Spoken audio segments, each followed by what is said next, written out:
TET পরীক্ষার আবহের মধ্যে রবিবার মর্মান্তিক পথ দুর্ঘটনা ঘটল মালদার চাঁচলে। সরকারি বাসের ধাক্কায় মৃত্যু হলো এক বাইক চালকের। ঘটনায় ট্রাফিক ব্যবস্থা নিয়ে ক্ষোভে ফেটে পড়ল উত্তেজিত জনতা। তুমুল বিক্ষোভ দেখালো পুলিশকে ঘিরে। রবিবার সকাল 10:30টা নাগাদ ঘটনাটি ঘটেছে চাঁচল হাসপাতাল মোড়ে আশাপুর রাজ্য সড়কে। জানা গেছে ওই সময় চাঁচলের ভারতীনগর এলাকার বছর 35-এর এক যুবক বাইক নিয়ে বাড়ি থেকে অন্যত্র যাচ্ছিলেন। আর ঠিক তখনই রায়গঞ্জের দিক থেকে প্রচণ্ড গতিতে আসা এক সরকারি বাস বাইকে সজোরে ধাক্কা মারে।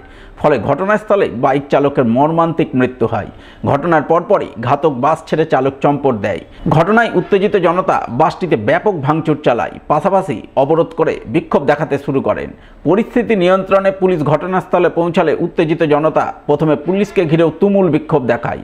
অবশেষে বিশাল পুলিশ বাহিনী গিয়ে পরিস্থিতি নিয়ন্ত্রণে আনে। ঘটনায় স্থানীয়রা ট্রাফিক ব্যবস্থা নিয়ে একরাশ ক্ষোভ উগরে দেন।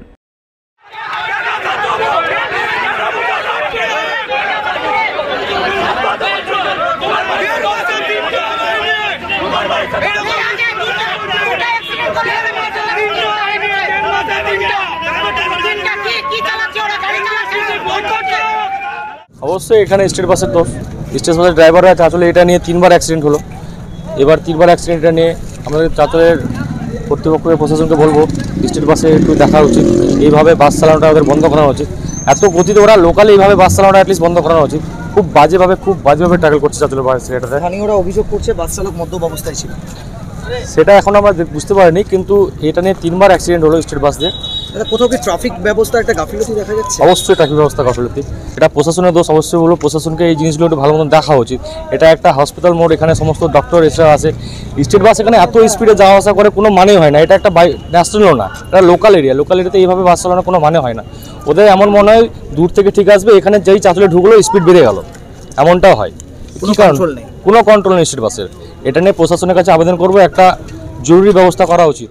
এর আগেও বিগত এক মালচার সবজি বিক্রেতা আসছিল, তাকেও রান ওভার করা হয়েছে। আর একটা এই পাড়ারির মধ্যে একটা বউকে, সেটাকেও রান ওভার করে মারাছে। টোটালটাই যে বারবার হচ্ছে, টোটালটা স্টেট পাবলিক বাসে একটাও কিন্তু কোনো অ্যাক্সিডেন্ট এখানে ঘটছে না। যখনই শুধু ওই কলিগ্রাম থেকে বের হয় গাড়িগুলো, তখনই কিন্তু হাই পিক আপে চলে আসে। এবং যেটা আমরা বুঝতে পারলাম তাতে সেই ড্রাইভার মদ্যপ অবস্থায় রান ওভার করে চলে গেছে। ট্রাফিক ইউনিট যে থাকে, ট্রাফিক ইউনিট যাতে কোনো রুলস মানে না। শুধু 24 ঘন্টা আমরা দেখি, যখনই আসি হসপিটাল রুটে, যখনই আমরা আসি যখন দেখতে পাই ওরা মোবাইল নিয়ে সব ফেসবুক এইসব ঘাটে। একটা যে ছোট বাচ্চা যে এ পার কি ওই পার যে হবে, তার সেইটুকু ব্যবস্থা করে দেয় না। টোটালটাই দায়ী বলবো পুলিশ প্রশাসন।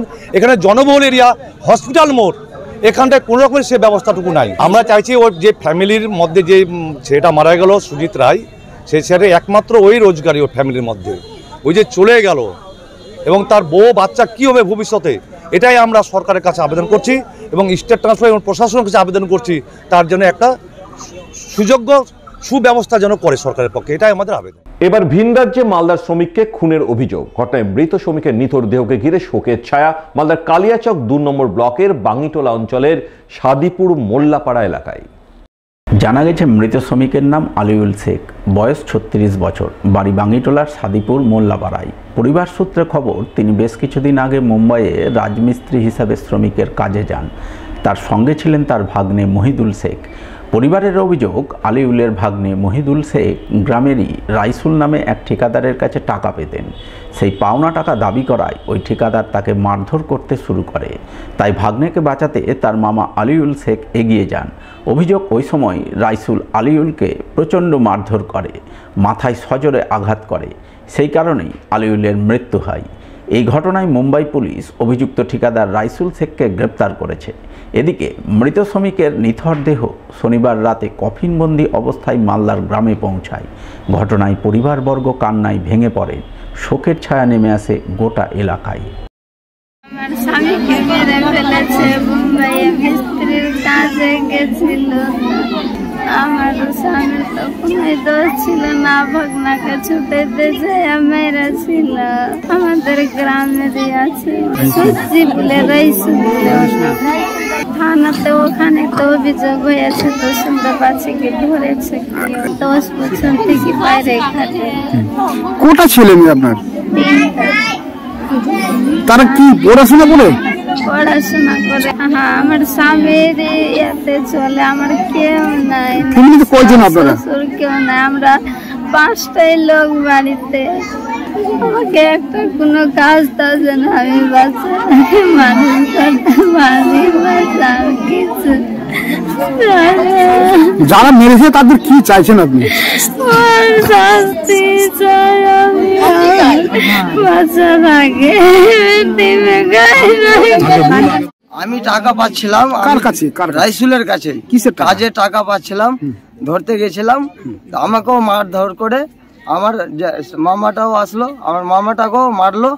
আর মারার পরে মামাটা তো পড়ে গেল, ওকে আমরা উঠিয়ে নিয়ে গেলাম, ও পালিয়ে গেল। বাবা হসপিটাল নিয়ে গেলাম উঠিয়ে। হ্যাঁ, হসপিটাল নিয়ে গেলে তারপর হসপিটাল নিয়ে গেলে কি হলো? ওইখানে ডেট শেষ। শাস্তি চাই।